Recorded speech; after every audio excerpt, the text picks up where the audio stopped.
a internet aqui. Entramos. Vou pescar o compartilhamento aqui na página do Ayrton Batista. Vou jogar na minha página. André, se você puder entrar no Facebook do Ayrton e dar um compartilhar para sua página, eu acho que ajuda bastante também. Eu acho que seria interessante para o pessoal que tem amizade com você poder assistir direto da tua página e interagir com a gente. Eu marquei a Ana Luísa Amaral, é isso? Ana Maria Amaral. Ana Maria. Ana Maria, eu marquei ela, não sei se ela vai ver, mas eu marquei ela. Sim. Compartilhei na minha página Daniel Pereira também, para meus amigos aí, quem quiser assistir a partir da minha página Daniel Pereira, também o link já está lá disponível. Vou pedir também para quem for entrando, pessoal que for entrando aí, gente, também dá um compartilhar, joga no mural. Vamos aumentar a interação hoje, porque esse bate-papo vai ser interessantíssimo. Eu acho que a participação de todos é fundamental. Tá? Só mais um minutinho, pedindo aí para os nossos amigos que costumam acompanhar a gente um pouquinho mais de paciência. Já tem 7 pessoas no ar aqui. Eu estou fazendo uns compartilhamentos para a gente aumentar a nossa capacidade de interação dessa live. Peço a paciência, alguns momentos. Um momentinho. Os últimos compartilhamentos para a gente poder entrar no ar aqui e já dar início ao nosso bate-papo. Aqui, está publicado. Já dei uns compartilhamentos assim mais pessoais. Eu também. Enfim. Vamos lá, gente? O meu também está compartilhado. Vamos lá? Então vamos lá. Dá uns segundinhos, deixa eu compartilhar na página da pré-candidatura, um segundo. Sim. Chegou para mim agora só. Tá, é só você um minuto. Só você copiar o link e jogar lá. Isso. É um segundo de nada. Tranquilo aí, pedindo aos amigos que estão acompanhando aí um pouquinho mais de paciência, nós já estamos entrando no ar. E quem puder compartilhar também, que está assistindo, puder compartilhar no próprio mural do Facebook aí também, a gente agradece, porque aumenta a nossa capacidade de interação. Ok? Ok, Daniel. Pode ir? Vamos embora. Vamos lá. Boa noite, senhoras e senhores, bem-vindos a mais um Debates Possíveis com o Ayrton Batista, seu segmento de terça-feira à noite sobre debate, conduta, inerência, dialética, conhecimento científico, tudo isso na segurança de seu lar, via internet, em tempos de pandemia. Conosco, o dono da coisa toda, nossa presença habitual, querido Ayrton Batista, aquele que era um meia-direita, à la Juari, um ponta de lança, que recebia a bola da Humberto e botava um chuá para dentro. E era gol. Ayrton, boa noite.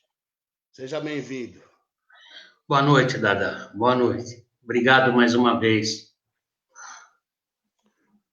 Conosco, recebemos aqui com muita honra o dramaturgo, teatrólogo, pesquisador, fomentador cultural e professor Luiz André Cherubini. Vamos repercutir hoje a temática das responsabilidades do município e a fomentação cultural e a fomentação da produção artística. André, boa noite, muito obrigado, seja bem-vindo. Boa noite, Dadá, muito obrigado pelo convite. Boa noite, Ayrton, muito obrigado por me convidar aqui para esse bate-papo. Você é um amigo muito querido e é muito bom estar com você. É isso aí. Então, como eu sempre digo antes do início, senhores, vamos debater? Vamos embora. Vamos lá. Formado em direção teatral pela Universidade do Rio de Janeiro, a Unirio, e em comunicação social pela Universidade Federal do Rio de Janeiro, Luiz André Cherubini é um dos fundadores do grupo Sobrevento, companhia teatral especializada em teatro de bonecos e de animação. Com 12 anos de trabalho contínuo com o Sobrevento, apresentou-se em dezenas de cidades brasileiras e participou dos principais festivais de teatro do Brasil. além de apresentar-se em diversas turnês pela Espanha, Irlanda, Escócia, Chile, Argentina, Colômbia, Peru e Angola. Dirigiu todos os espetáculos do sobrevento, entre os quais Um Conto de Hoffmann, Mozart Moments, Beckett, O Teatro do Brinquedo, O Anjo e a Princesa, Cadê Meu Herói? O Cabaré, Quase Vivos e O Copo de Leite. Trabalhando como ator e manipulador em quase todos eles, organizou festivais internacionais de teatro, de animação no Rio de Janeiro, como a Mostra Internacional de Teatro de Animação Rio Bonecos 92.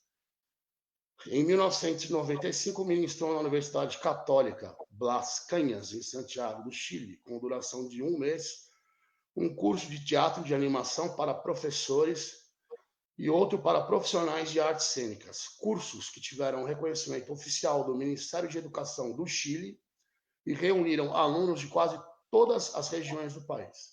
Foi professor das cadeiras Teatro de Animação 1 e 2 na Escola de Comunicação de Artes da Universidade de São Paulo, a ECA, durante todo o ano de 2000, e ainda em 2000 coordenou o projeto Meninos Contadores de História e cursos de formação de marionetistas. Ufa! Dadá, você ainda está em 2000, até 2020 tem muita coisa. Deixa eu contar um pouco, Dadá, deixa eu contar um pouco, assim, só, que de repente é mais fácil. Assim, eu sou um artista, eu sou um diretor de teatro e sou um realizador de eventos e temos um pequeno teatro no bairro do Belenzinho, que fica ali perto do Brás, em São Paulo. E o que acontece é que esse teatro ele é congregador de uma vizinhança. Nós trabalhamos com teatros muito diferentes, com espetáculos para diferentes públicos, e é com uma preocupação que é a preocupação que todo artista tem, que é melhorar o mundo. Então, o que a gente quer fazer é isso. Não é pouca coisa, mas eu acho que é o sonho de todo artista. Todo artista quer que o mundo quer um mundo melhor. E é por isso que a gente faz teatro. Eu acho que isso é comum a todo artista. O teatro também é um lugar de encontro, é um lugar de um encontro sagrado, é um lugar sagrado, e não é uma questão só de vaidade. Ele é sagrado porque, por exemplo, nenhum espectador permite que um fotógrafo suba ao palco e tire uma foto lá de trás porque tem um ângulo mais bonito. Não pode. É um acordo. O teatro é um acordo que nós fazemos, espectadores e atores, para uma celebração. Então, por isso, o teatro é mesmo sagrado. Não se permite a qualquer um pisar naquelas tábuas.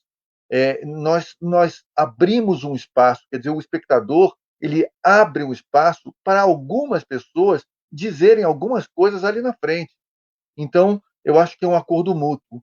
E o teatro, então, é esse encontro. Ele não é uma aula. O teatro não coloca o ator numa posição superior. O teatro tem que ser feito pelo espectador. O espectador tem que ver naquilo que está sendo apresentado o que ele quiser, ver a si mesmo naquilo. Porque é como uma poesia. Você tem um monte de letrinhas pretas em cima de um papel branco e aquilo pode não dizer nada a você ou pode dizer alguma coisa, mas só vai dizer não pelo que está ali, mas pelo que você encontra ali, pelo que de você está ali, né? Então, eu acho que é isso. Eu acho que a gente trabalha, o Sobrevento, que é o meu grupo, tem 33, vai fazer 34 anos de carreira, este grupo que eu fundei, né? E nós já estivemos em mais de 20 países, em cerca de 20 países, em mais de 200 cidades, nós viajamos o Brasil inteiro, quase todos os estados, todos menos 2, né? E a gente iria fazer agora, este ano, e agora não vai fazer mais. Este ano a gente esteve na Índia, esteve no Chile, ia para a China, e não vai conseguir mais também, mas a gente está acostumado a altos e baixos. A nossa vida sempre foi assim. O teatro, ele não é fácil, ele exige muito, ele cobra muito, mas também te dá coisas inacreditáveis. Ele te dá uma vida incrível, uma vida linda. O teatro, ele é uma tábua de salvação. para pessoas que são desajustadas, como eu e como todos os artistas. Ele é a salvação para nós. Ele, no momento em que a gente se sente perdido, no momento em que a gente se sentiu perdido ou se sentiu deslocado, o teatro estava ali e nos deu a mão. É isso que acontece com todos os artistas. E é por isso que a gente tem uma gratidão e uma reverência tão grande a ele, ao teatro. O teatro, para nós, é muito importante. Você sabe que não há nenhum ator no mundo que diga assim, hoje eu estou com dor de cabeça, mas então eu não vou fazer o espetáculo hoje não, porque eu não estou me sentindo muito bem. Isso não existe. O teatro é sagrado e a gente quer morrer no palco. É isso que é o sonho da gente. Então, essa é a nossa relação. Só para a gente falar um pouco de que o teatro e a arte não são um evento. Eles não são um entretenimento. Eles não são isso. Para nós, não é. Então, nós somos... isso parece vaidade, pode ser vaidade, e é vaidade, porque tudo no mundo é vaidade. Tudo no mundo é vaidade. Mas é uma vaidade muito sã, porque é uma vaidade não por nós, mas é pelos outros. Então, o teatro é feito para os outros, pelos outros, não só por nós ou para nós. Então, eu acho que isso é que é importante entender quando a gente fala de cultura, quando a gente fala de arte. A gente não está falando de um negócio, a gente não está falando de uma coisa que olha, eu te dou esse dinheiro aí, você fica caladinho, ou você faz aí o que eu quero. Não pode ser isso. O teatro não é nem um artesanato, é mais do que isso. O teatro não é um ofício. Antigamente a gente lutava para dizer assim, não, o teatro é o nosso ofício. Está certo, é o nosso ofício, mas ele não é só isso. Ele é mais do que um ofício, ele é a nossa arte, ele é a nossa vida. Todos os artistas dedicam a sua vida a isto. Nós não fazemos teatro para ter um aparelho de televisão maior, sei lá o quê, ou para ter posse, para ter coisas. Ninguém faz teatro por isso. É muito sacrifício. Eu juro a vocês, não existe esse tipo de artista. Eu não conheço. Eu não conheço esse tipo de artista que seja assim, esse tipo de artista de teatro que seja, mas ninguém, sabe? Mesmo às vezes a gente falar fulano de tal é um artista, é muito sacrifício, é tudo muito difícil. Então eu acho que quem está no teatro realmente tem é, essa dedicação e esse sentimento, um sentimento profundo de gratidão pelo teatro e uma vontade de mudar o mundo. Maravilha, André. Depoimento lindo que você deu agora. Realmente uma homenagem ao exercício artístico, acho que essa sua fala inicial, mais do que tudo. Para colocar o Ayrton na conversa, Ayrton, eu queria que você colocasse o seu ponto, como você enxerga o exercício artístico e qual a sua relação pessoal com o teatro, especificamente?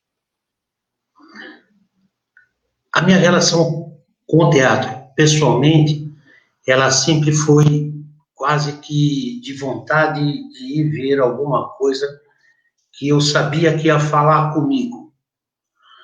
Até o dia que eu fui ao Grupo Sobrevento, que era 80 metros da minha casa, e eu vi que existia uma espécie de teatro que eu não conhecia. É um grande galpão, onde para cada situação existe uma mudança, de locais de cadeira, de pessoas, né? Um acolhimento diferente, uma coisa intimista. Você está muito próximo ao artista e você sente a verdade no que ele fala. E para nós, o Luiz André comentou um negócio que não é um entretenimento, e ele tem um pouco de razão, porque quando eu e minha mulher íamos lá, muitas vezes a gente voltava tocado, pensando naquilo que foi dito, né? Essa peça Copo de Leite que você citou, Dada, foi a primeira que eu fui assistir. E foi uma época onde nós tivemos uma grande perda na família. E a Sandra Vargas, ela nos deixou numa situação psicológica ali dentro, e 2, 3, 4 dias depois, de quase alívio, né? Então, hoje ainda lembro. Então, o teatro é isso. Ele leva a você uma situação que a gente não sabe muito bem se é uma imitação da vida, ou se é o contrário, como diz alguns, mas é uma coisa necessária para o povo. E realmente ele é feito pelo povo. Você imagina um artista, dois, três, um grande palco e sem ninguém lá? Ou seja, o público é parte integrante disso. E quando você vê a espécie de teatro que o Luiz André e o Grupo Sobrevivente faz, onde a proximidade do artista, do som, até cheiros, né? Você sente ali, você está participando mesmo de uma situação que todo mundo deveria passar para sair um pouco da realidade antes que ela nos mate, conforme falou Nietzsche, né? Que a arte é mais ou menos isso, ela nos socorre para que a gente não seja massacrado aí, pela realidade. Quando eu falo em cultura desse tipo, eu, eu lembro e me tomo como exemplo essa situação do porquê que a gente não tem mais disso, não tem mais pessoas fazendo isso. Talvez seja por essa dificuldade que o Luiz André comentou, da dificuldade mesmo, né? Até porque o Grupo Sobrevento, quando se apresenta na sede deles, ali muito próximo à Estação Bressa de São Paulo, no metrô, não é cobrado, é tudo gratuito. Então, existe um patrocínio, às vezes de uma empresa ou da própria prefeitura, sobre esse tipo de situação, que levou-os a ser referência, quase que uma espécie de franquia no Brasil todo. Eu conheci um pessoal do Rio Grande do Sul que estudou com eles, pessoal de outros estados que estudaram com ele e com o Grupo Sobrevivente em si, com artesãos que fazem parte de um cenário gente, vocês não imaginam. Uma das peças, existiam pecinhas no cenário pequenininhas que eram tiradas das árvores e eram colocadas em cima de uma grande mesa redonda. Então, tudo ali envolvia arte, não só o momento teatro, mas o momento artesanato, o momento cenário, o momento chegar, o momento ir embora, não é? Então, o público precisa disso, o povo precisa disso. Eu acho que precisamos ver isso com outros olhos. Obrigado, Ayrton. Maravilha. Ô, Luiz André, você falou uma questão dessa questão da vaidade, que é a vaidade, assim, que é a ego, que o artista ele é movido pela vaidade, enfim, o bom ego, né? Eu acabei jornalista e radialista na vida, mas a minha graduação, por que parece, é em cinema, na FAAP, né? Eu sou graduado em cinema. E eu tive a oportunidade de ser aluno do grande Volney de Assis, ali do TBC, enfim, teatrólogo, dramaturgo, professor, que dispensa apresentação, saudoso, querido professor Volney. E ele falava uma coisa, ele tinha uma piada que era bem interessante. Ele falava, olha, gente, a gente querer fazer teatro, querer fazer arte no Brasil é um exercício de ou uma loucura tão grande, de uma loucura desvairada, né? Ou de um ego tão grande, que é que nem a gente tentar ser astronauta no Paraguai. É mais ou menos isso. E traçando um paralelo com o cinema, assim, a gente tem uma cultura cinematográfica no Brasil. Se a gente pegar a história do cinema, a gente tem uma cultura cinematográfica no Brasil vastíssima, começando com Vittorio Capellaro, indo para Humberto Mauro, passando pela Atlântida, pela Maristela Produções, que vai culminar com o cinema da Boca, enfim, depois que vai vir o Glauber Rocha, a turma do cinema novo, né, e até a gente ter a inflação galopante e a produção cinematográfica no Brasil cessa. E nós somos uma geração, eu estou no alto dos meus 42 anos de idade, que crescemos sem cinema nacional. Então nós tínhamos a ideia de que o cinema nacional não existia. Então, quando eu tive a oportunidade de estudar a história do cinema, eu vi o quanto quanto a história do cinema brasileiro é rica. Acontece isso no teatro, Luiz André? Você acha que as pessoas essa cultura teatral no Brasil ela conseguiu ser desenvolvida em determinada época, ela foi volátil, ela oscilou, enfim, como você enxerga isso? Olha, o teatro está sempre em crise, sempre esteve em crise. E eu acho que é parte da arte fazer ser assim. Nós estamos sempre destruindo para reconstruir. Mas a arte ela é o oposto, o antônimo do cinismo. Então, se tem uma coisa que não tem nada a ver com a arte, é o cinismo. Eu acho que não a arte é feita por gente que acredita em alguma coisa. E mesmo a mais destruidora das artes quer, no fundo, construir alguma coisa. Agora, eu acho que a arte ela é muito complexa. Ela tem muitos. A cultura é muito complexa. Ela tem muitas facetas. Mas ninguém pode viver sem isso. Isso é um direito inalienável de todo ser humano. Nós, por exemplo, fazemos teatro para bebês, para bebezinho, de 6 meses a 3 anos de idade. E nós fazemos isso porque todo ser humano tem direito à cultura, em qualquer idade. Isso é um direito, isso é parte da humanidade que há em nós. Não é possível você viver sem cultura. Então, às vezes, num mundo como o que a gente vive hoje, que é tão pragmático, que é tudo tão economicista, reduz tudo à economia, que reduz tudo à praticidade, à utilidade, tão utilitário, a arte serve também para nos mostrar de que matéria nós somos feitos. Nós não somos isso. A arte tem uma raiz profunda e nós temos um vínculo com esta árvore profundo. Nós somos os frutos disso. Nós não somos, e os bebês não são o último fruto desta árvore. Eles são a raiz mais profunda desta árvore. Então, eles são uma raiz profunda.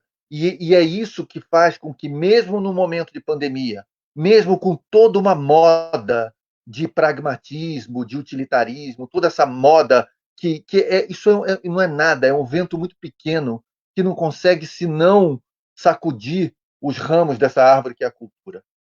A cultura vai resistir, ela vai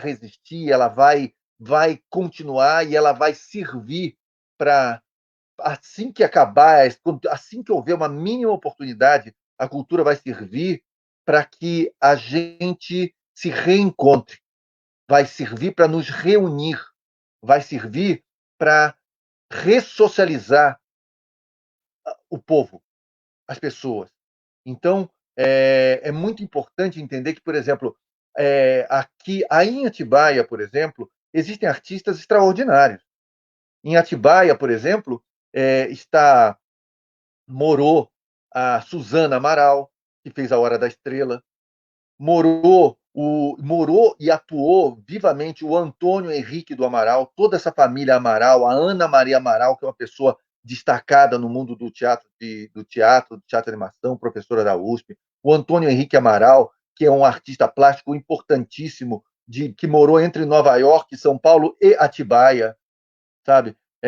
Eu acho que, além disso, além dos trabalhos de grandes figuras assim, existe também a figura de 2 artistas também que eu acho que são exemplares em Atibaia, que é de um grupo chamado Caravan Máscara. Caravan Máscara. E esse grupo Caravan Máscara, ele é um grupo que vive entre a Itália e Atibaia. É um grupo formado por Georgia Gold e o Leonardo Garcia, e que fazem uma atuação na periferia de Atibaia. É muito interessante isso, porque muitas vezes as pessoas acham que o teatro é feito de grandes templos, de grandes monumentos, mas não é isso. O teatro é feito de grandes ações, é feito de grandes encontros. E é isso que precisa ser fomentado. Não a obra, mas o acontecimento. O teatro é uma coisa do momento. É claro que você precisa de estruturas que facilitem, que melhorem, centros culturais, mas deixar centros culturais mortos não serve para nada. Centros comunitários vazios, as moscas, isso não adianta. O que adianta é impulsionar a cultura. E se você quiser, a cultura para promover igualdade, para promover justiça, para promover uma vida melhor, dar dignidade às pessoas, ou, se você quiser entender por outro lado, para dar promover a economia, porque, afinal de contas, a cultura numa cidade, por exemplo, como São Paulo, responde por... Agora não me lembro mais, eu acho que... Quanto era? Eu acho que 6,5% da renda da cidade. É muita coisa. E no Brasil, imagina o que é a cidade do Rio de Janeiro sem cultura, o que é a cidade de Paris sem cultura. Quem vai para Paris vai para ver o quê? Para ver a fábrica da Renault, da Peugeot, para andar de carro? Não vai. Então a cultura é importante na construção de se você quiser olhar por um lado econômico, ou na construção de uma identidade, de uma vida melhor, de dignidade, de igualdade. Por onde você quiser, a cultura é importante. E quando, por exemplo, em São Paulo, se houve um corte na cultura, cortou-se a cultura, cortou-se o orçamento da cultura em 50%. No dia seguinte, ou uma semana depois, começou a haver rolezinhos na cidade de São Paulo, indo para os shoppings e indo para o Ibirapuera. No Ibirapuera se concentraram milhares de pessoas que saíram das periferias, onde havia casa de cultura e estava fechado, onde havia cursos, atividades para os jovens, que os jovens precisam se encontrar, e foi todo mundo para o Ibirapuera fazer o quê? Já que não tinha cultura, beber, se drogar. É isso. Aí sabe o que acontece? O Estado tem que gastar uma fortuna para ir lá reprimir. Isso não tem cabimento. O que custa um professor de capoeira? O que custa um professor de artes? Então, você vai aqui no Tendal da Lapa, em São Paulo, e você vê um galpão com 600 jovens. 600 jovens numa noite de terça-feira. Eles estão pendurados no trapézio, eles estão fazendo dança de salão, eles estão se encontrando, eles estão fazendo 1001 atividades, dançando, jogando capoeira, eles estão fazendo esportes ali dentro, estão fazendo 1000 coisas ligados à cultura. Então, isso tudo faz com que esses jovens que estão ali e para se encontrar, porque isso faz parte da juventude, eles estejam num lugar protegido, num lugar abrigado. Algum jovem pode subir num trapézio bêbado, drogado. Alguém pode dançar dança de salão. Não entendo isso, sabe? Porque é muito pouco. E a cultura é tão importante e tão vital e tão sã. Então eu acho que e também para a criação também de uma postura crítica. Isso também é importante. A cultura também favorece isso, o desenvolvimento de um espírito crítico, né? Então você passa a refletir. Você não está seguindo, você não está obedecendo, você está interatuando, você está se fazendo presente, você está pertencendo a alguma coisa. E eu acho isso formidável. Eu acho que a cultura é importantíssima, é vital. E é vital nisso que é a presença, nisso que é o encontro, que nós não sabemos muito bem como vai se dar depois da pandemia. Mas eu acho que nós não sabemos como nada vai se dar depois da pandemia, não é? É tudo muito axiologia demais a partir de agora, porque realmente a vinda do novo normal não é um clichê, é uma realidade. Deixa eu dar uma boa noite para quem está aqui. Oswaldo Forlan, Ricardo Mariano, Solange Augusto, Coronel Ernesto, boa noite. Fábio Lopes, Márcio Valério, Luiz Tiburcio da Silva, Teca Moraes, Antenor Figueira, Renato Bacelar. Obrigado, gente, pela audiência. Bastante gente assistindo aqui. Luiz André, você citou o pessoal aqui de Atibaia, realmente. A cidade lá tem uma vocação muito forte para a produção artística e para a produção cultural.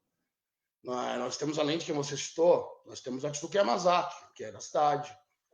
Nós temos aqui o pessoal da ATA, Associação de Teatro Atibaia, Roberta Forte, professora Isis Gonçalves, a Isadora Tito, cantora e atriz, fenomenal, amiga querida de muitos anos. Temos a Janaína Chichorro também, dramaturga, produtora cultural, Camila Tyrrell.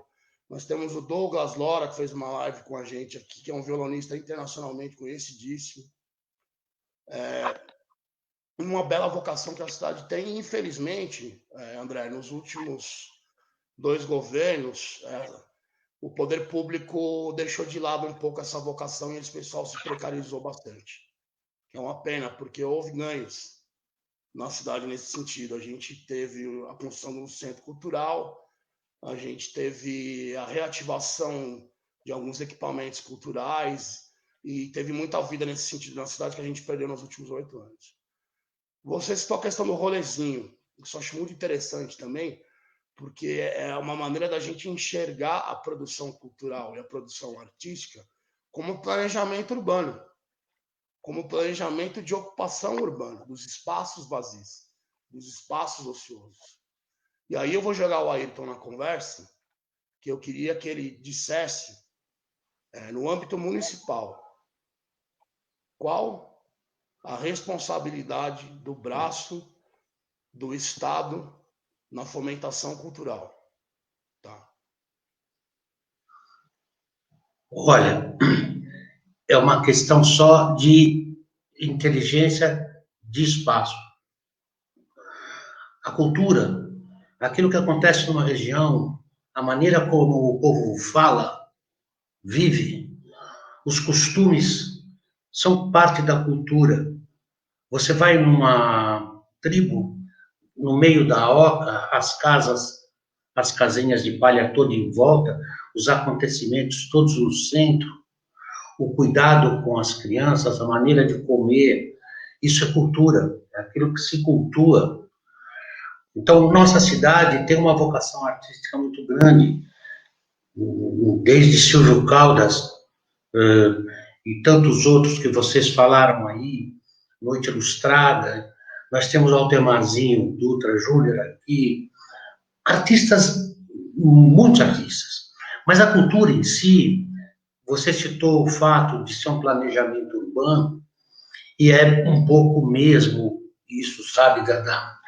Porque a cultura, ela praticamente, ela incentiva de uma forma lúdica a educação. A pessoa começa a se aculturar, a conhecer as coisas do entorno dela, a discutir, a opinar, como falou o Luiz André, porque a cultura faz você raciocinar e não compra tudo pronto. Você começa a ter noções, raciocínios, começa a ser mais reflexivo. Em todo tipo de arte é assim, né? Então ela te incentiva a estudar um pouco mais, ou seja, ela te traz educação. E quando você começa a fazer isso já com bebês, passando para as crianças, tendo atividades para jovens, você está só mantendo a cultura de uma tal forma que a geração que essas pessoas gerarem daqui 30 anos não serão tão carentes quanto nós. Então, a cultura, quando ela é incentivada pelo Estado, ela tem que ser uma coisa duradoura e para sempre. Não se pode diminuir verbas da cultura. A gente teria que aumentar, porque a partir do momento que realmente você aumenta a verba da cultura, e existe, então, uma gama de situações dentro de uma cidade como a nossa, que tem 50 lugares próprios para se exercer todo tipo de ação cultural, todo tipo de ação artística, fechados e deteriorando. Nós temos um teatro aqui que é abrir a porta e colocar lá a Tsuka Yamazaki para fazer a sua apresentação de imagem e som, trazer um grupo como Sobrevento cá para fazer uma apresentação todo final de semana, né? Nós temos centros em bairros que são centros comunitários apropriados para se fazer qualquer tipo de situação cultural. Desde a história, como é o caso da capoeira, que eu acredito que seja uma das artes mais artes marciais, digamos assim, que contém mais cultura, é balé, é a história do milho, que representa hoje quase 58% da população, não é? Dessa dignidade. A cultura nos traz turismo, já que vamos falar em lucro, traz turismo, porque se nós tivermos aqui uma virada cultural em Atibaia, com data pré-determinada, com todos esses artistas que nós vamos trazer muita gente de fora, que vão encher hotéis, que vão encher nossos restaurantes, que vão falar da nossa cidade quando voltarem para casa, que serão bem recebidas. Quem mora aqui realmente é um pouco simpático demais. Tanto que eu gostei, fiquei aqui, estamos aqui há quase 5 anos. Né? A cultura nos traz dignidade, porque quanto talvez você tenha pouco, mas você tem um saber, porque você ouviu, você viu aquele quadro lindo do Avaporu, você foi lá e assistiu uma peça de teatro onde se representava uma situação que é muito semelhante à sua vida, com pais, com mães, com crianças menores, e situações, ou seja, o teatro ele é reflexivo, a arte ela é empolgante, não é? A música é de um diletantismo fora do comum, a poesia ela tem que ser falada, ou seja, a poesia tem uma diferença muito grande da poesia que você lê e a poesia quando você fala, interpreta, como você faz quando você canta. Nós podemos ser muito mais saraus na cidade. A cidade tem essa tendência, tem esse espaço, né? E isso gera um sentimento interessante de orgulho, da vaidade de morar aqui. Mas o que acontece? O mercado, mercado, esse Deus que está acabando com o nosso planeta, ele troca isso como se isso fosse realmente entretenimento. Então vamos ao cinema assistir uma forma de cultura que nos engarrafe e nos torne tudo um substrato dos Estados Unidos e de Hollywood. E a gente acaba deixando o nosso cinema, a gente acaba deixando o nosso artista aqui em todos os matizes sem condição de trabalho, né? A cultura te traz respeito, porque a partir do momento que você começa a entender a cultura daquele povo, entender a cultura daquele país, você começa a respeitá-lo.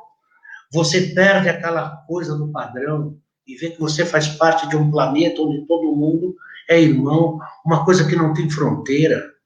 A cultura é muito importante, ela te traz saúde, porque a partir do momento que você está fora de si, quase em alfa, numa situação maravilhosa, onde você encontra os artistas funcionando, você está tratando o teu íntimo de uma forma maravilhosa, né? Espaço nós temos. Nós poderíamos ter contadores de história aqui na cidade, que normalmente são todos voluntários, para trabalhar com crianças, para trabalhar com jovens, para trabalhar com os nossos idosos, que são muitos na cidade. Nossa cidade tem uma característica interessante, ela e Santos, talvez seja uma das cidades do estado de São Paulo que mais contém idosos, né? E essas manifestações culturais que nós temos aqui, que estão acalmando. Né? Nós temos uma região que tem uma manifestação cultural própria. Nós temos aqui muitos japoneses, com culturas interessantes que eles poderiam estar fazendo e nos mostrando. E não está acontecendo. Eles querem só vender morango. E não é bem assim. Né? Não precisa. Podemos vender morango também, mas não precisa só fazer isso. Eu acho que se alguém tem algum interesse pela cidade, ela deveria começar a educar as pessoas através de tudo quanto é tipo de arte, dar acesso para que ela seja reflexiva. A cidade melhora, fica mais educada com E minúsculo e mais educada com E maiúsculo também. Maravilha, Ayrton. Enfim, gente, com o advento do fim da ditadura militar, enfim, nos poucos momentos que a gente teve de uma normalidade democrática no Brasil, culminou ali com a ascensão ao poder público de alguns governos um pouco mais progressistas, que com todos os seus defeitos, todos os seus equívocos, acabou empoderando um pouco mais a classe artística, através ali de fomento Rouanet, lei do audiovisual, enfim, e tal. Eu entendo que o grande problema desses subterfúgios de fomento, for ter se tornado instrumentalização da promoção de grandes produtos culturais e não da fomentação da cultura do dia a dia, de bairro e não da fomentação da cultura relacionada diretamente à educação, mas à cultura de consumo. O Estado passou a ser o mecenato da cultura de consumo. Eu entendo que esse foi o grande problema que acabou culminando praticamente numa campanha de destruição de reputação da classe artística, principalmente por parte da classe média. A classe média é aquela que ambiciona apenas acesso a produtos e a bens de consumo e não ao conhecimento. Luiz André, como a gente pode fazer para que as pessoas entendam, enfim, o que é a diferença entre produtos culturais, né, grandes eventos culturais, grandes produtos culturais, com a fomentação da cultura educacional? Olha, eu acho que. Eu não sei se a minha conexão está muito ruim ou se está acontecendo qualquer coisa, você me avisa. Bom, eu acredito que a arte, eu acho que a arte não serve a nada, não serve para nada e não serve a ninguém. Então, a gente, quando tenta transformar a arte também numa coisa utilitária, a gente também está traindo a própria arte. A arte, ela não está a serviço de coisa nenhuma. A arte, ela está para provocar, para confundir, ela está para discutir. Então, a arte é muito importante na escola. A gente fez um projeto, por exemplo, de teatro em escolas, em creches municipais de São Bernardo do Campo, em todas as creches públicas e conveniadas de São Bernardo do Campo, e foi uma coisa emocionante, porque você chega como um circo chega a uma cidadezinha do interior. Você chega para transformar aquele espaço. Você chega para fazer com que as pessoas vejam outras possibilidades. Então, aquela creche deixa de ser, por exemplo, um espaço de trocar fralda e dar comida para a criança e passa a ser realmente um espaço de educação, um espaço de discussão, um espaço de provocação, um espaço de surpresa, um espaço de maravilhamento, da gente se deslumbrar, das pessoas, das crianças, dos bebês, assim como de toda a creche, professores, funcionários, de repente verem uma coisa, aquilo transformar toda aquele num lugar mágico, num lugar maravilhoso. Eu acho que isso faz com que a gente reconsidere o que a gente faz. A gente reconsidere trocadores de fralda. Eles não são pessoas que estão ali para dar comida. Então, eu acho que isso é como um exemplo de uma coisa que acontece de uma maneira muito ampla. Eu vi projetos muito bonitos acontecerem e serem destruídos num governo seguinte, projetos em lugares de reunião. A gente viu o projeto dos céus em São Paulo. Então as pessoas diziam assim, mas o quê? Você vai fazer uma escola com piscina, com um teatro desta qualidade na periferia de São Paulo? É porque é isso. Para a periferia você não precisa dar nada de tão bom assim. Dando uma casa de lata, está tudo bem. Então parece que é isso, né? Parece que nós não temos direito à dignidade, parece que os bebês não têm direito ao teatro, não têm direito a nada. Os bebês incomodam até que eles venham a ser alguma coisa. Vão vir a ser o quê? Quer dizer, qual é o parâmetro? É produzir, comprar, consumir? Então, quando eles passarem, eles vão estudar até poderem trabalhar? É muito pouco. Isso é um ser humano. O ser humano é feito de outra matéria. E isso que é importante, que o teatro lembra isso a todo momento. Agora, se você quiser ver de uma perspectiva muito prática, até isso, né? Então, por exemplo, aí em Atibaia, você fala o Abaporu, Ayrton, é interessante, porque o Abaporu foi pintado pela tia Tarsila do Amaral, que é justamente a tia da Suzana Amaral, a secretária da Estrela, daí de Atibaia. Do Antônio Amaral é a tia deles, né? E essa em Atibaia, por exemplo, existe esse movimento de artistas de Atibaia, existe esse fórum, uma participação ativa no Fórum Litoral e Interior, existe uma participação ativa de Atibaia na Estadual de Cultura. Agora, Atibaia é uma cidade que tem de 6,5 a 7,5 milhões para investir na cultura. Ao contrário, por exemplo, de Franco da Rocha, que tem 1,5 milhão para investir na cultura. É um orçamento digno, é um orçamento determinado para isto, para a cultura. Agora, a questão é como gastar este orçamento. Em que gastar este orçamento? Então, muitas vezes as pessoas confundem a cultura, que poderia ser um fator social importante, com um evento de um dia. Isso não pode ser. Então, as pessoas colocam na cultura, às vezes, não digo em Atibaia, mas em todo o Brasil, assim, pessoas na cultura que são aquelas pessoas que não servem para cargo nenhum. São as pessoas despreparadas, porque parece que a cultura, qualquer um pode gerir a cultura, qualquer um pode administrar, porque isso também não é tanta importância, nem é tanto dinheiro, mas a cultura é sagrada, a cultura é importante, ela não serve a nada. Mas o amor também não serve para nada. O carinho, o afeto não serve para nada. E viraram até palavras cafonas, sabe? Elas não servem para nada. E a importância delas está em não servir para nada. Aí é que está a importância dela. Ela não serve para coisa nenhuma. Por isso é tão importante. Porque ela é sagrada. O amor é sagrado. A vida humana é sagrada.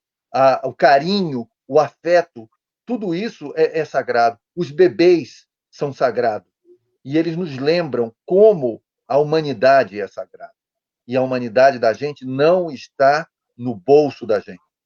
Está numas glândulas que ficam aqui dentro, em algum canto, sabe? Escondidas, até que alguma coisa desperte elas e elas façam pulsar o sangue no corpo da gente inteiro, né? Eu acho que é isso aí. A cultura não é pouca coisa, não pode ser desmerecida assim. A cultura tem um papel importante. Nós temos um papel importante nesse teatro que é o mundo. Maravilha, André. Realmente, se a gente for falar aqui do poder público local, né, questões das verbas, da utilização aqui no município, enfim. O prefeito daqui, quando você fala de cultura, ele fica bravo até. Ele fica nervoso com você, né? Enfim, é totalmente intransigente, totalmente não técnico, sem nenhum conhecimento, sem nenhum interesse em adquirir conhecimento a respeito da área. Isso foi o grande problema que a gente viveu durante 8 anos aqui, principalmente nessa parte. Ayrton, vamos lá. No tempo da pandemia... Deixa eu dar um arremate, Dadá? Pode. Um arremate. Eu queria partir para essa questão da pandemia também, mas Tá. você dá um arremate, então, e aí eu faço esse continuamento para o Luiz André, porque ele também na posição de artista, ele pode dar o ponto de vista dessa precarização melhor para a gente. Então, tá certo. Só um arremate aqui é muito importante, eu acho, eu comentar sobre isso, porque o Luiz André levou um fato interessante. E eu preciso falar aqui, né? Nós tivemos no aniversário da cidade, Luiz André, e temos essa verba mesmo que você falou aí para a cultura. E num dos momentos que eu estive como presidente da associação do meu bairro, como prefeito, para tratar do asfalto aqui no nosso bairro, asfalto esse que não veio, eu comentei do meu encontro com a Atsuki Yamazaki exatamente no dia do aniversário da mulher do Dadá. Tomando cerveja, encontramos ela, e eu falei que ele precisaria dar um apoio, ela precisaria daquele espaço do teatro que está fechado para fazer eventos. Ele falou, mas eu vou gastar 3 milhões com o museu de imagem e som, eu prefiro gastar com asfalto. No entanto, ele gastou 450 mil reais no aniversário da cidade para trazer o Luan Santana.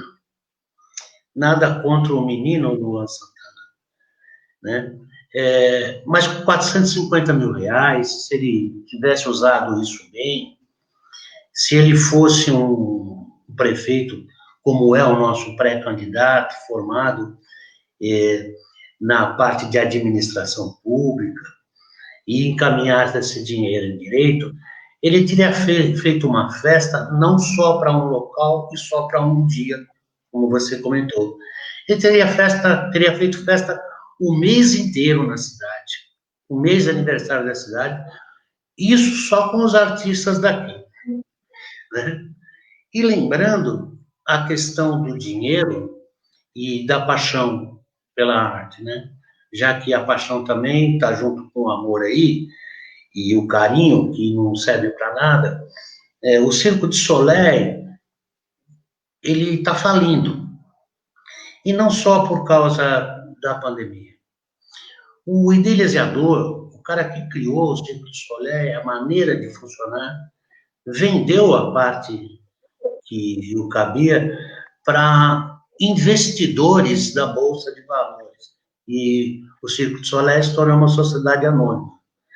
Então, a partir do momento que aconteceu isso, todos os percalços que qualquer artista passa, não, o acionista não pode passar, né? Por a dureza de ensaios e viagens, vamos economizar e vamos não sei o quê. Ou seja, o Circo de Soleil está com a falência decretada no mundo todo. É uma empresa canadense interessantíssima, era uma coisa mais linda. E cobrava 350 pau, 400 pau, R$1.000 um ingresso, além de ter patrocínio de bancos. E isso é desnecessário, porque eu acredito que com a verba que você comentou, entre 6,5 e 7 milhões, aqui em Atibaia, a gente faz festa todo dia. E leva cultura todo dia, digamos assim, para todo mundo, em todo lugar da cidade. Geograficamente, sabe, Luiz André, a Atibaia é muito grande. Ela praticamente faz divisa com cidades que você não passa pela cabeça, né? Lá, Franco da Rocha, por exemplo, fazemos divisa com Franco da Rocha, Mariporã, Bragança, Joanópolis, Piracaia. A cidade é muito grande. E está tudo muito concentrado numa ideia central de que a cidade só existe em um determinado lugar em termos de cuidado, né? O resto é o que você falou, vai morar na casa de lata, vai viver sem saneamento básico e tudo mais. E a gente está passando por isso, mas eu até entendo. É porque esse menino aí, o nosso prefeito, ele nunca teve isso. Ele nunca teve cultura. Então, como ele não teve cultura, ele não teve acesso à educação de alto nível, ele teve acesso à educação para ganhar dinheiro. Então, eu não posso nem culpá-lo, né? Ele ignora isso. E nós estamos correndo um risco de que tenhamos o próximo prefeito pior ainda, porque, além de tudo, é mais menino e vem de uma classe que necessariamente não precisa de cultura, que é a classe da violência, do contra-ataque, da guerra, né? Que também é necessária, claro, mas cada um no seu local, né? Estou lembrando aqui, quero lembrar o Dadá também, que o próprio vice-presidente Mourão, num comentário dele, ele falou, olha, o nosso presidente, ele chegou a tenente, e ele não teve acesso, como tenente, ele não teve acesso à cultura, ele teve acesso à parte física. O próprio Mourão falando isso. Porque realmente, você pega um cara que é capitão, coronel, um major, um general, ele pode ser o que for, mas ele tem que estudar, ele tem que fazer, prestar exames, ele tem que se comportar de uma forma diferente. E a gente não pode generalizar todos. Mas você colocar só o cara da guerra para tomar conta do amor, não vai dar certo. Se você colocar só o cara da guerra, e é menino ainda, marrudo, para tomar conta de cultura e cuidar de idosos, não vai dar certo. Né? Para cuidar com amor da cidade, não vai dar certo, é para cuidar com tapa. E nós vamos continuar errados até uma próxima geração voltar um pouco mais inteligente. O PIB de São Paulo chega a 7% com o movimento artístico da cidade mesmo. Eu estava vendo a reportagem essa semana, e o Luiz André levou bem. É muito dinheiro, tanto que preocupou a questão da pandemia, porque é uma receita que o Estado não está vendo. E talvez tenha sido benéfico, porque ele está percebendo o quanto é útil. E não pode se ficar um PIB do maior estado do Brasil, da América Latina, né? Talvez uma das 6 maiores cidades do mundo. 7% é muita grana. Então, o Estado está perdendo. Talvez aí esses neoliberais também compreendam a importância de ter cultura, né? Era isso. Em relação à pandemia, eu acho que não tem solução, Dana. Nós temos que ter vacina. Uma coisa que a população não entende é o seguinte: o vírus da varíola, que foi isolado, que nós acabamos com essa doença, ele não morreu. O vírus está aí. A única coisa que acontece é que a gente está imunizado através de uma vacina. Mas o vírus da varíola está aí, da poliomielite está andando por aí, faz parte do mundo. E assim vai acontecer com essa pandemia pela qual nós estamos passando. Eu acho que só a vacina vai dar uma segurança grande para a gente, né? O que a gente não tem como criar recurso fisicamente sozinho, sem a vacina. Nós vamos ter que ter paciência. E o artista precisa ter apoio, porque o artista precisa comer, manter suas coisas. Lembrando, um dos melhores ministros da cultura que nós tivemos sentou na ONU com Kofi Annan e fez um show com Kofi Annan, chama Gilberto. Um dos estados mais pobres do país, a partir do dia que ele colocou o Chico César como secretário de Cultura do Estado, ele revolucionou a cultura na Paraíba. E fez ações de Estado, ou seja, ações duradouras, não ações temporárias de um dia. Precisa-se de inteligência para se trabalhar com uma cidade, precisa de previsão. E não adianta colocar um menino para fazer isso. Tá certo. Então, essa questão da relação da precarização da produção cultural durante a pandemia, isso acho que já foi debatido, enfim, a gente se preocupa com essa situação, a gente está cobrar do poder público o que pode ser feito, enfim, no sentido de ajuda e tal, seja ela de qual natureza. Lembrando que também esse 7% que a gente diz de arrecadação em relação ao PIB da cidade de São Paulo, não é só o ticket do evento, né? A gente tem que lembrar que é o taxista, é o vendedor de cachorro-quente, é o bilhete do metrô, né? Tudo isso envolve uma indústria que tem diversas nuances e desdobramentos. Mas o que eu queria saber do Luiz André com relação a uma opinião de mais da sensibilidade do artista. Como está o artista no confinamento, nesse momento? Quais são os dilemas, né, e os anseios do artista nesse momento que, digamos, ele está assim longe da sua cocaína no bom sentido? Olha, eu acho que eu acho que o que a gente tem realmente com o teatro é um vínculo muito sagrado, sabe? Mas é um vínculo profundamente sagrado. Então, o teatro para nós é quase que um sacerdócio.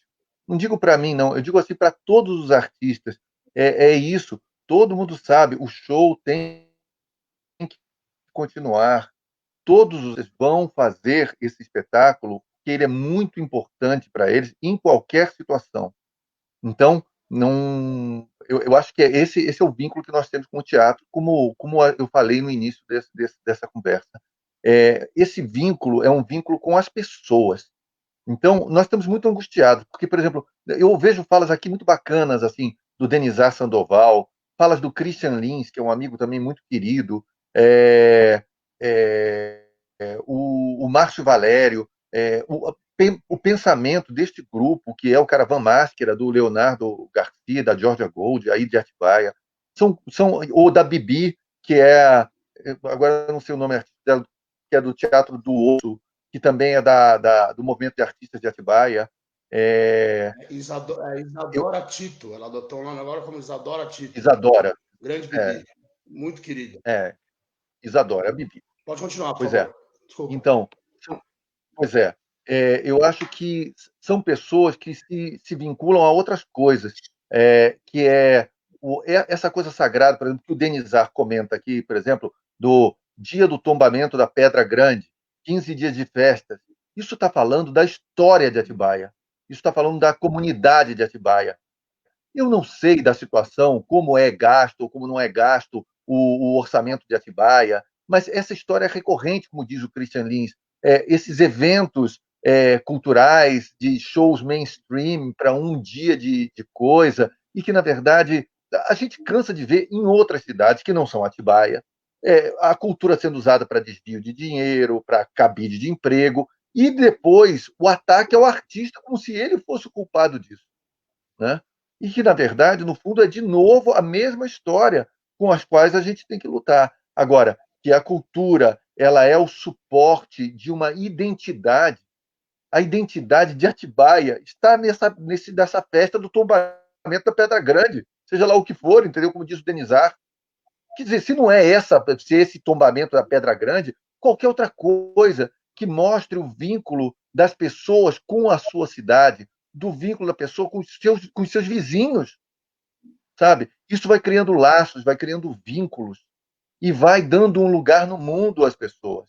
Eu acho que por tudo isso a cultura é importante.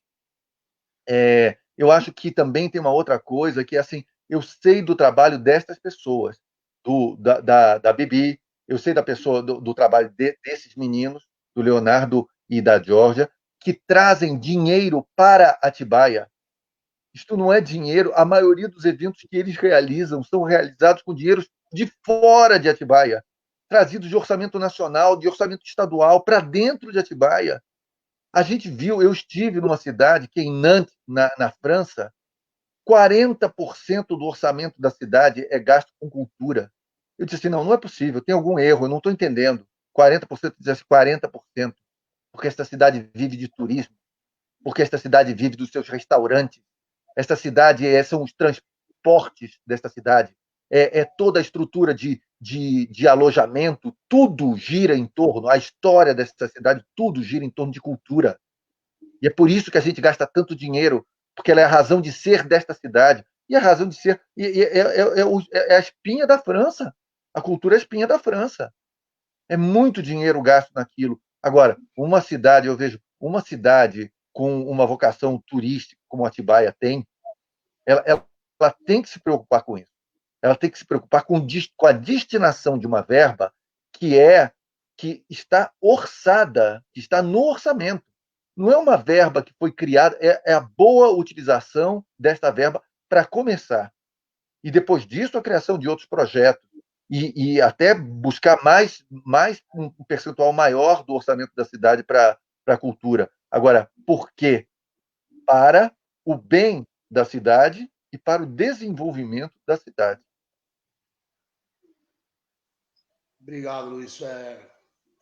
Bom, estamos batendo 1h03 de live aqui. Enfim, tomamos essa aula aqui de luxo, essa aula luxuosíssima do Luiz André, que abrilhantou o nosso segmento, enfim, com todo o conhecimento, com toda a carga cultural dele, enfim. Foi uma honra, realmente eu estou emocionado com os comentários, com as palavras. E aí, então, acho que a gente conseguiu ser propositivo mais uma vez, cumprir o nosso dever de uma construção dessa dialética tão bem-vinda, tão interessante. Aqui o Christian Lins fazendo seu último comentário. Enfim, realmente eu estou muito emocionante.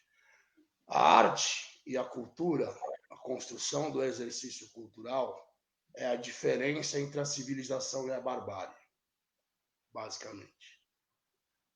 E a partir do momento que a gente desqualificar a cultura e desqualificar o exercício artístico, a gente está desqualificando a nossa própria condição como ser humano, a nossa própria condição de transformador do aparato natural.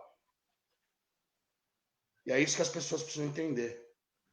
A arte não é o grande evento cultural, não é o filme de Hollywood com licença poética até para você comer uma pipoca, né? Tem até pausa para comer pipoca, o filme vem hoje em dia. E a gente tem que entender que a arte e a cultura é o exercício de identidade. É a diferença entre a civilização e a barbárie. Ayrton, por favor, suas considerações finais, e o André também, se quiser acrescentar mais alguma coisa, fica à vontade, por favor. Bom, eu queria, primeiramente, agradecer o Luiz André, pedir para ele dar um beijo grande em todo mundo, principalmente na Sandra, no Maurício, né? E agradecer por tudo que você fez por mim, Luiz, enquanto eu morei aí no Brás, e continua fazendo por mim nos meus sonhos aqui, de um dia tê-lo por perto, para a gente tomar uma cerveja e comer uma feijoada, né? Nos momentos bons de reflexão e poder conviver. Conviver com você realmente é muito bom, sabe? Então, e por outro lado, queria lembrar o pessoal que está nos assistindo que existem alguns projetos que já acontecem na cidade de São Paulo e é do Estado, que podem ser estendidos para cá, como o caso da oficina de cultura, né? Tem várias situações lá que podemos trazer para cá, porque a nossa cidade tem essa identidade. Ou seja, no dia que o governo do Estado cismar de colocar uma oficina de cultura aqui, lota. Vai lotar, porque nós temos meninos, meninas, adultos, artistas que podem ensinar e gente que quer aprender muito, de monte. A cultura traz dignidade ao povo, né? E melhora realmente a questão no entorno da cidade. E vamos brigar por ela, se possível for, daqui para frente. Eu queria agradecer a todo mundo que esteve aí. Um beijo a todo mundo. Semana que vem a gente está de volta. Muito obrigado, Luiz André. Obrigado, Dadá, pela mediação. E vamos tocar a vida em frente, lutando sempre, porque o mal não é feliz. Né? É isso aí. Luiz, você quer acrescentar alguma coisa? Fica à vontade, por favor. Alô, Luiz, André? Ouvindo a gente? Se quiser acrescentar alguma coisa, por favor, fica à vontade.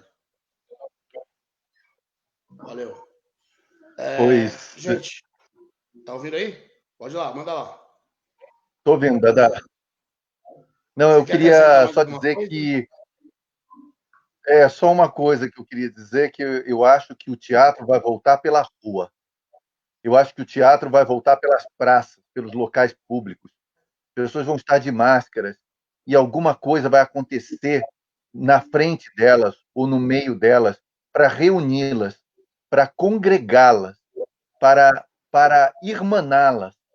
É isso que a cultura faz. Estabelece vínculos, cria encontros, ela estabelece essa fraternidade. Eu acho que vai acontecer também nas escolas. A arte também vai voltar pelas escolas quando for possível, porque vai se dar uma situação em que, com organização, com proteção, com segurança, essa arte vai poder entrar ali para interferir nesse cotidiano. Eu acho que a arte tem um papel muito importante que na ressocialização a partir deste evento que foi a pandemia, que é a pandemia. Eu acho que ela vai servir para reunir as pessoas e para isso, como eu disse, para lembrar do que é que nós somos feitos. Obrigado, Luiz.